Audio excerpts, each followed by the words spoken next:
yang dirugikan menurut saya sih Prabowo. Kok ada hubungan? Ya ada lah, kan menteri-menterinya Prabowo. Benar. Chef Aceh. Hehehe. Bro, main Yoi. apa aja? Apa sih yang diurusin? Ya saya mau ngecek pulau juga balikin belum ya. Gitu. Jadi lagi-lagi masalahnya ada terus ya. Betul. Bener, dari menteri nyeleneh ngomongnya.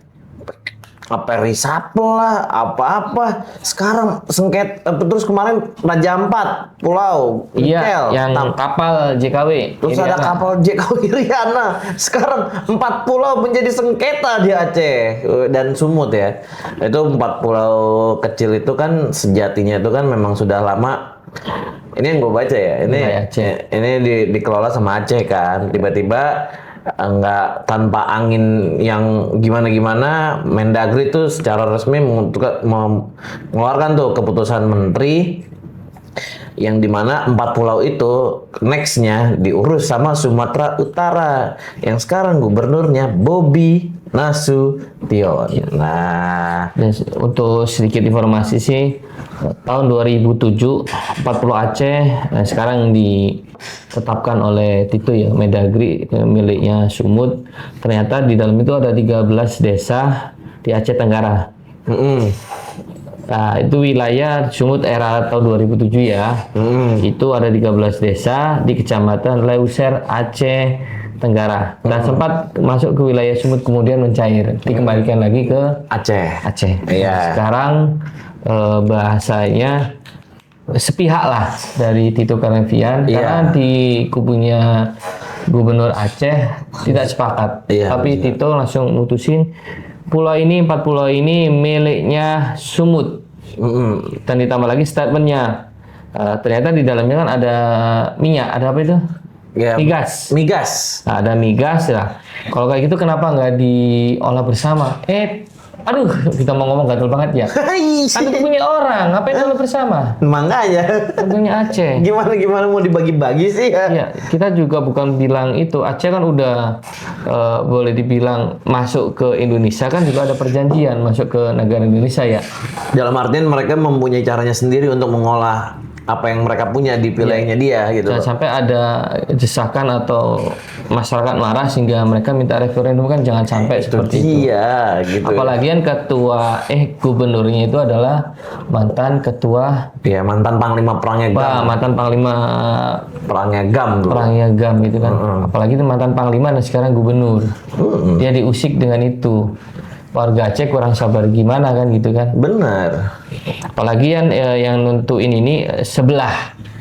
Saya takutnya di media saya baca tuh komen-komenan, diduga banyak orang netizen yang jangan-jangan nih menduga bapak mertua telepon bapak yang satunya, tolong dong 4 pulau di Sumut kasih ke menantu saya. Bisa jadi karena apa? Ini orang menteri ini 2 periode jadi orangnya mertua. Benar. Sebut aja Jokowi lah gitu. Iya, Jokowi dan sekarang periode ketiga di Prabowo sepertinya pun juga tidak sedekat itu kan. Kalau dulu kan kalau gue ngeliatnya ya Mendagri sama presiden ini kan dekat ya. Ya, dan Tito kan bukan orang partai politik ya, karena dia dari profesional. Kapolri ya. Polisi dulu, Kapolri. Kapolri langsung aja situ. Menurut saya dan itu sangat merugikan Pak Prabowo ya. Dan ini ada jadi banyak urusan ya. Gejolak panas, masyarakat bakalan merespon negatif pastinya. Yang dirugikan menurut saya sih Prabowo. Kok ada hubungan? Ya ada lah, kan menteri-menterinya Prabowo. Benar, satu itu. Kedua, gue mungkin tidak begitu melihat soal Prabowo-nya. Mungkin kalau secara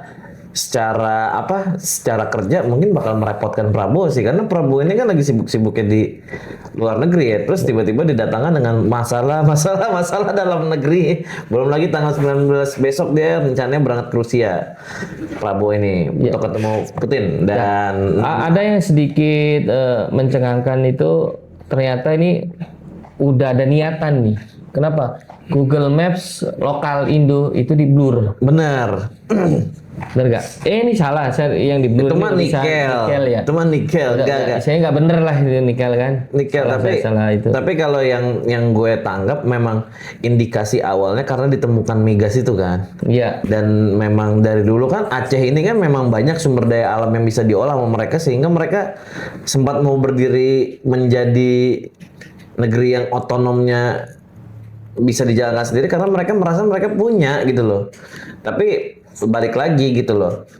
Ini kan sudah ada perjanjiannya dan itu memang sudah ada migasnya. Kok tiba-tiba frontal ini gitu loh. Lo mau ngambil cuman just because di situ ada migas ya. Mungkin nggak tahu ya alasannya gimana ya. Cuman dulu kalau yang gua tahu kayaknya nih ada faksi menantu nih dari Solo ini kayaknya butuh modal. Iya, yang harus diketahui ya sejarah panjang Aceh itu masuk Indonesia, gabung Indonesia kan. Iya gabung Itu kurang lebih 20 tahun yang lalu. 75 lah ya sekitar. Itu enggak gabung bukan gabung, damai. Iya, damai dengan 20 tahun yang lalu. 20 tahun yang lalu Ini. damai. Kalau misalnya sempat ingin ada konflik itu kan dari tahun 70-an memang Iya, udah ada kok. pasca 20 tahun Aceh damai. Dan jangan sampai ada perpecahan dan ada istilahnya pergerakan, apalagi kan Aceh kan masih sering ngibarin benderanya kan. Bendera GAM ya. Iya, itu bendera daerah lah. Bendera daerah kan, jadi terus sana kan ada partai juga tuh. Iya, partai lokal itu kan yang Partai lokal, karena Aceh kan istimewa juga kan Istimewa. diberikan partai kayak Aceh kayak mana? ya, kayak Jogja. Jogja. Tapi kalau Jogja kan tidak punya partai dengan Lokal. dengan catatan memang dia tidak ada pemilunya. Pada akhirnya kan dia menghormati Kerajaan, ya, betul. keraton kerajaannya. Tapi kalau di Aceh dihormatilah tuh partai politik lokal serta hukum-hukum lokal yang sudah berlaku sejak lama seperti hukum syariah Islam kan berlakunya di Aceh. Ya, yang jadi bikin memperkeruh lagi, ada reaksi dari salah satu masyarakat Aceh ya, yang diposting oleh Gubernur Bobi. Iya. Ya, statement itu menurut saya sangat memperkeruh. Itu reaksi wajar oleh masyarakat Aceh, nggak terima wilayah Aceh ini diambil alih oleh Sumut. Walaupun kata-kata emang nggak pantas ya, emang nggak pantas kata-kata. Cuma kan itu kan karena sebab akibat kan gitu kan. Nggak mungkin tiba-tiba orang menghina sesuatu kalau dia nggak dimulai digarai lah bahasa gitu. Benar. Jadi balik lagi ini menurut saya ya kembali lagi ya, orang-orang yang berulah ini ada orang-orang menteri terusan Jokowi. Asli, Serius ya. asli ini Menteri yang pilihannya Prabowo sampai saat ini saya belum dapetin yang berulah merugikan Pak Prabowo, belum ada. bener. Kita dulu sempat memprediksi awal-awal rejak politik kita berdua tayang ya. Kita memprediksi malah orang-orang yang seperti kayak misalnya Wamenakar kan memang baru masuk di zamannya Prabowo kan ya. Gitu kita kira tuh bakal menjadi orang yang bermasalah gitu ya. Ternyata enggak loh. Sepanjang kita berjalan, kita ngetek tuh lama-lama yang jadi masalah Budi Ari, Budi Gunadi, sekarang Tito. Terus ada lagi dulu yang pakar laut, Itu si siapa? Tenggono. Trenggono. Ya, sekarang kalau sekarang sih kuncinya sih ada di presiden ya. Presiden harus membatalkan, karena wewenang itu ada di presiden untuk membatalkan ya, untuk perintah lisan presiden untuk perintahin Tito untuk batalin keputusan itu. Karena Kalau nggak kalau ke depan tidak diputusin ya, secara logika, secara orang awam, oh berarti presiden setuju dong. iya, Kalau sampai nggak dibatalin kan. karena keputusan menteri itu termasuk tertinggi tuh. Iya. Di bawah keputusan presiden. Yang bisa untuk merubah itu ya presiden, Presiden, karena di dia atas bagian ya. dari presiden kan. Iya, mau pakai konflik apa ya, mau bakal berapa lama jadi sengketa kan itu doang pilihannya. Ya, jangan sampai kayak kasus kebijakan dulu Menteri Bahlil LPG Melon Iya. itu dibatalin presiden. Tapi kan udah ada yang meninggal, Bro. Ya jangan sampai kayak gitu. Iya, jangan sampai seperti itu. Setidaknya kan jangan membatalkan ketika ada yang tumpah atau ada yang meninggal gitu. Beruntungnya tuh sekarang Prabowo tuh langsung sigap ya, dalam artian kemarin kan Dasko yang ngumumin bahwa Prabowo nih yang ngambil alih untuk masalah sengketa itu. Cuman kan minggu-minggu ini nih Prabowo ini akan sibuk-sibuknya nih, dalam artian hari ini tanggal 16 Mei hari Senin adalah Prabowo lagi ke Singapura. Terus beberapa hari kemudian Prabowo harus ke Rusia, habis itu lanjut lagi ke lawatan ke negara-negara lain gitu loh.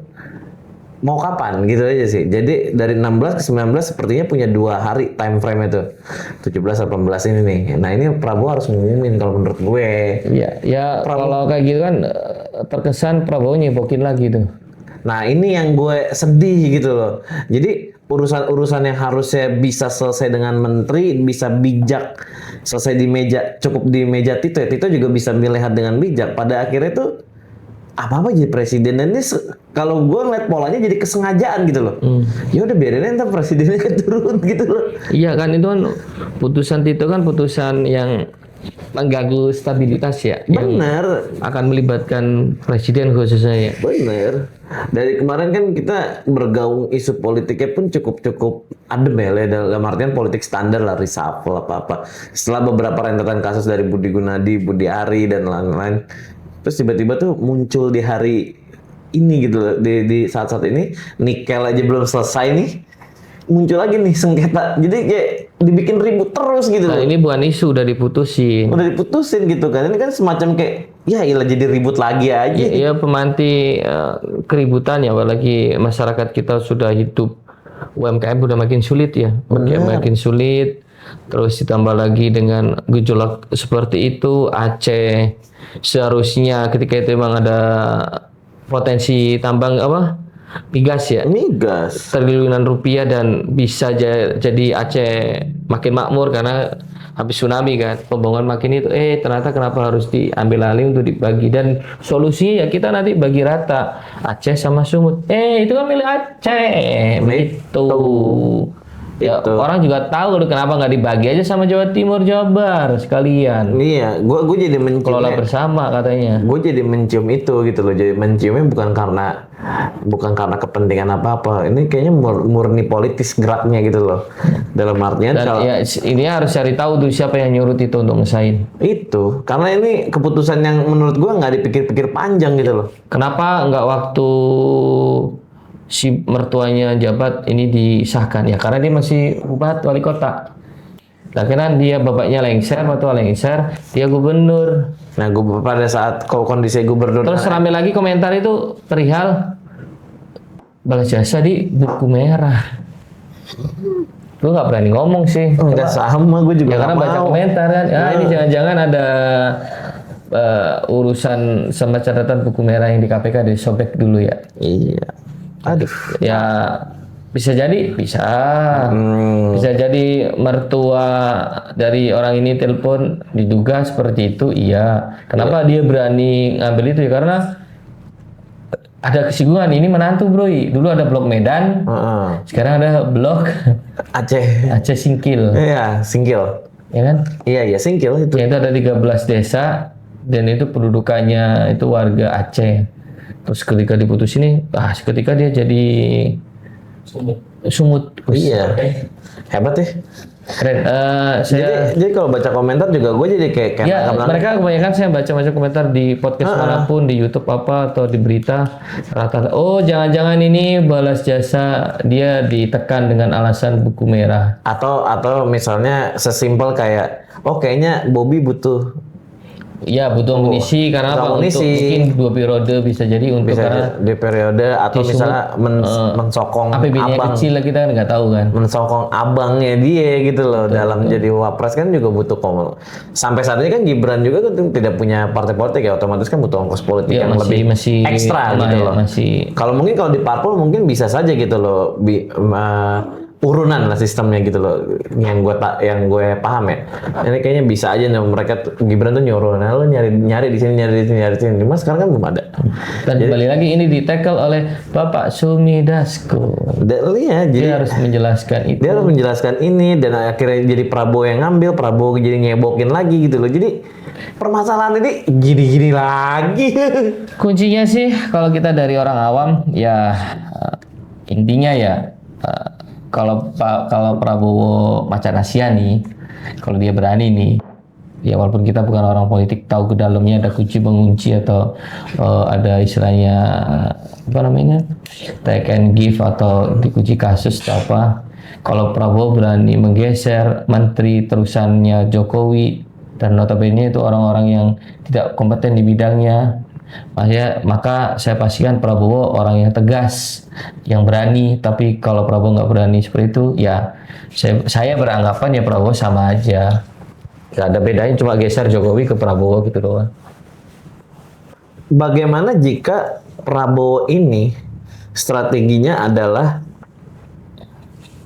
bermain drama ya, dalam artian gini, oke Prabowo ini pengen geser, tapi itu bukan dengan cara yang keras yang seperti kita omongin gitu loh, enggak, tapi gue tuh agak-agak berpikirnya jadi kayak Prabowo tuh sengaja bikin orang ini kepleset, kecemplung, dalam artian di-tackle sama dia pelan-pelan, lama-lama nih orang jatuh, orang nggak ada yang ngomongin dia, baru tuh ditendang pelan-pelan sama dia gitu loh. Jadi seperti itu prosesnya sehingga Prabowo ini tetap terlihat populis namun tidak politis gitu loh. Iya, cuma kan saya paham itu intinya dia untuk geser seseorang karena mau melibatkan animo publik kan. Benar, jadi dia melibatkan animo publik seakan-akan memang orang itu salah, Layak untuk diganti. dan layak untuk diganti. Tapi itu kan persepsi itu kan nggak berlaku. Buktinya dulu ada kasus Budi kayak gitu sampai sekarang kan masih menteri. Kandidat digeser sampai presiden pun memuji kan. Saya belum ada rencana untuk mengganti menteri karena menurut saya kinerja masih bagus. Berarti kan mendukung. Yang paling ditakutkan sama orang-orang politiknya yang gue lihat ya, itu adalah ketika lawan yang mereka pengen jatuhkan ini bernyanyi di ruang-ruang yang tidak diendus sama dia, dalam artian seperti persidangan, seperti apa, itu kan paling takut gitu loh. Jadi mendingan dibikin kepleset, dia nggak masuk ke ranah hukum, tapi dia jatuh sehingga orang-orang tuh menjadi menggeser view publiknya dia sendiri gitu loh. Ya itu mungkin ya yang mau Ya intinya percuma apapun yang kita obrolin kalau presidennya tidak ngambil sikap. Iya, tapi udah ngambil sikap dong, kan dia mau ngambil alih. Ngambil alih doang, dibatalin belum. Ya belum lah, kan baru diambil alihnya baru minggu kemarin. Apa salahnya tinggal dibatalin? Iya, harusnya sih dari misalnya Sesusah apakah membatalin, itu kan surat menyurat kebijakannya, tinggal diteken aja presiden membatalkan atau menterinya suruh tanda tangan pembatalan itu dicabut. Ya kan nggak butuh berhari-hari. Iya benar sih. Kenapa harus berhari-hari? Kan bisa dibatalin Jumat, itu rame di hari Jumat kok. Kan presiden mungkin tahu, masa iya tahunya hari Minggu, kan nggak mungkin. Apa nunggu respon publik yang negatif kan? Ya nggak gitu juga. Ya harusnya kan hari ini Senin harusnya dibatalin, langsung dibatalin, selesai. Itu presiden kerja gerak gitu, bener-bener ada atasannya, bawahannya ditegur mungkin nanti itunya atau apa. Dan kita nggak tahu apakah itu keputusan itu dia sudah izin presiden atau enggak, kan nggak paham. Apakah si Tito main hanya main sendiri, dalam arti ya ada orang yang diduga, ada orang yang telepon atau menekan dia nyuruh tolong dong usahin dong 4 pulau. Ya kita kan nggak tahu itu. Benar. Malah praduga itu timbul karena yang diuntungkan menantu. Benar. Dan si orang ini diduga punya masalah di kasus buku merah yang di KPK itu. Benar. Tapi gue agak-agak berpikir mungkin untuk menghadapi menteri-menteri kayak Budi Gunadi mungkin masih agak-agak oke lah, Prabowo tidak perlu turun tangan secara langsung gitu loh. Tapi mungkin Prabowo bergerak gitu. Tapi kalau untuk menghadapi orang-orang kayak Tito ini kan kita tahu Tito seperti apa ya. Tetap dia kan pensiunan. Nah intinya apapun itu, kalau presiden tidak berani mengganti orang-orang itu, ya saya berkesimpulan ya kita hanya bergeser dari Jokowi ke Prabowo, udah gitu aja. Iya, harusnya emang orang-orang yang udah masanya habis ini emang udah. Kita hanya bergeser dari eranya Jokowi ke eranya Prabowo yang ya seperti ini. Dulu Jokowi ya seperti ini, ya Prabowo ya seperti ini juga ya. Iya, ya sudah. iya, mau presidennya beda, kalau yang orang di bawahnya kerja yang sama kan sama aja ya. Sama aja, cuma ganti kursi doang. Ganti kursi doang di istana, yang lain kursi menteri lainnya kan nggak diganti. Ya, lumayan kan orang yang terusannya Jokowi itu kurang lebih ada 14-16 orang ya. Ya sekitar segitulah. Sekitar 14-16 orang cuy. Menteri ya. Soalnya nggak, setahu gua nggak ada yang jadi wamen kan. Iya menteri semua. Menteri. Ya kenapa? Ya intinya itulah. Nggak ada yang naik jadi. Kita masih berusaha berpikir positif. Prabowo itu presiden pemberani, gentleman, istilahnya apa ya, macan Asia lah. Cuma nggak cuma ngomong doang, ngomong sampai sekarang detik ini kan orang-orang itu masih duduk. Nggak ada yang berani reshuffle, apapun itu alasannya ya. Masyarakat umum menduga ya ada yang salah nih kan gitu doang. Iya, mudah-mudahan lah mungkin Prabowo bisa membuktikan tuh. Karena isu ya. mendengar dari orang-orang belakang kan beberapa hari ini kan sepertinya gejolak kabinet udah mulai.